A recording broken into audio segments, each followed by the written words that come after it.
Good day. My name is Ronnie Mkwanazi. I'm a corporate and international trade lawyer based in Sandton, Johannesburg, South Africa.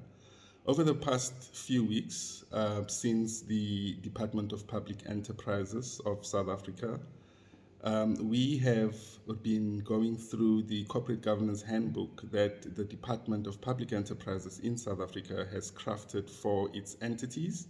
And this mainly refers to state-owned entities that report to the Department of Public Enterprises in the Republic of South Africa. Our firm, that is, has been responsible for drafting the first ever, handbook for state-owned entities in South Africa.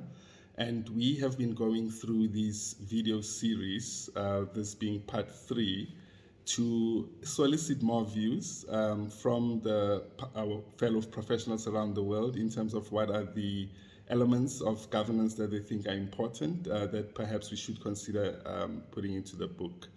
The handbook is composed of approximately 12 chapters, and in the past videos, I covered issues ranging from the fiduciary duty of boards, the appointment of boards, the term of office of boards, the size of the board rotation, etc. Other issues that we covered in the previous videos related to board evaluation and the ongoing development of the board as a key element of governance and the improvement of governance in organizations.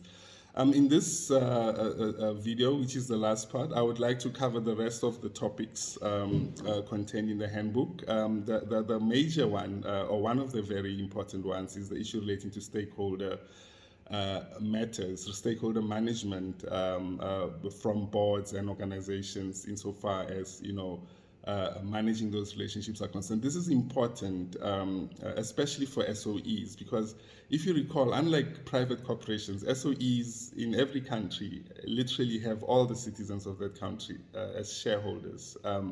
So it's important that the shareholder, the stakeholder management is very, effective, because if not, you may find your entity being in an environment where it's clashing with communities or doesn't respect the rights of workers, the environment, etc., etc. So it's very important that whatever stakeholder management you have within the SOE are purposeful, are transparent, based on principles of respect and accountability, as well as responsiveness and collaboration with your stakeholders in the various manner in which you deal with them.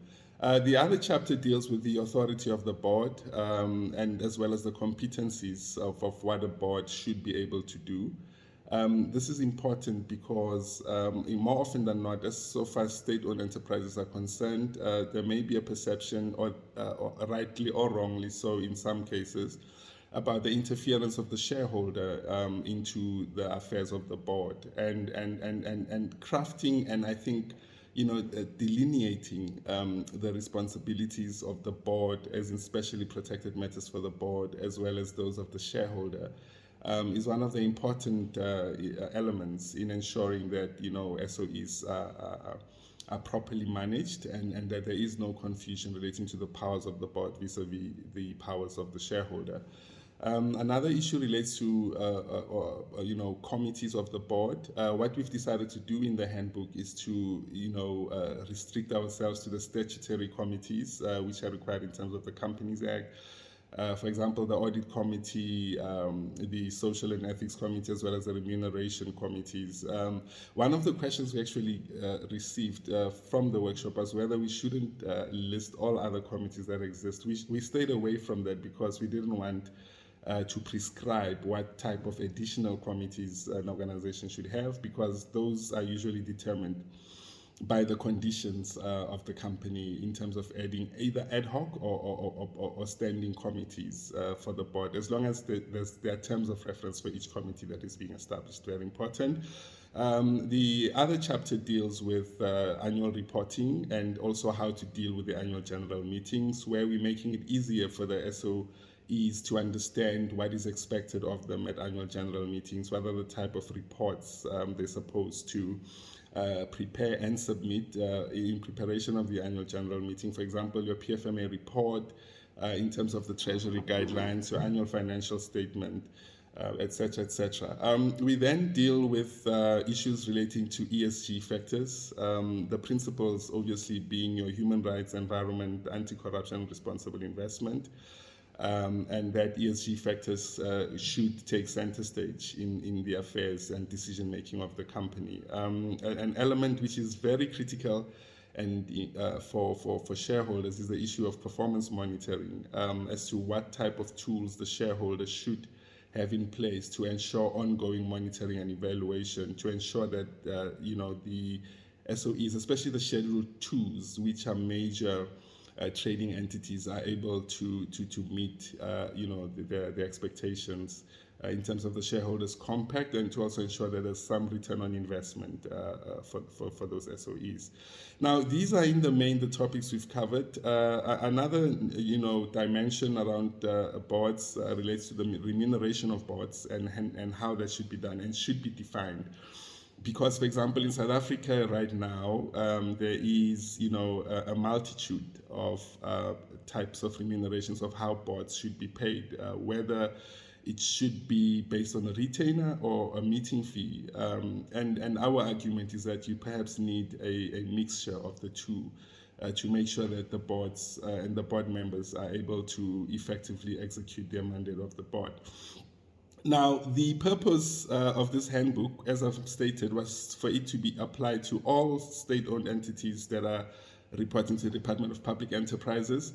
Our overall view, is that we need one uniform corporate governance handbook and perhaps ultimately a legislation that will make sure that all the entities that are state-owned entities apply the same handbook, the same rules, the same guidelines.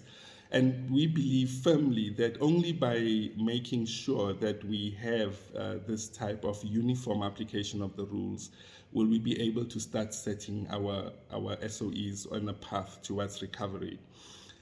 In conclusion, rules and regulations are there to regulate human relations because they are imperfect by nature. So we may have all the rules and the regulations and the frameworks and the handbooks that we need to ensure good corporate governance within organizations. However, if we do not have integrity and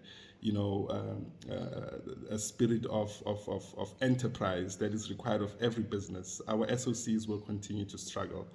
I therefore believe, in conclusion, that we do require a whole reconfiguration of the SOE environment, and that SOEs, I still believe, are very critical and important in the obtainment of socio-economic objectives for states around the world.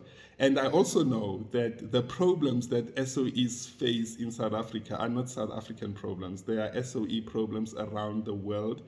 In fact, most of the time when I post issues around governance and challenges, I get responses from other countries, on the African continent saying, it's almost like you are talking about our state-owned enterprises. So there's a lot of scope and opportunity. I think most importantly, the SDG 17, collaboration and partnership is going to be required for SOEs to, accelerate intra-Africa trade. SOEs currently are some of the biggest enterprises, especially in South Africa, and of course in many parts of the continent. Some of our South African entities are the biggest on the African continent, and so forth. So it's going to be important that the SOEs take the role and to lead the Africa Continental Free Trade Area Agreement by making sure that, intra-Africa trade is accelerated, by making sure that the playing fields are level, by making sure that the rules of engagement are clear, and by ensuring that we do ethical business practices in all our dealings. Until we meet again, thank you.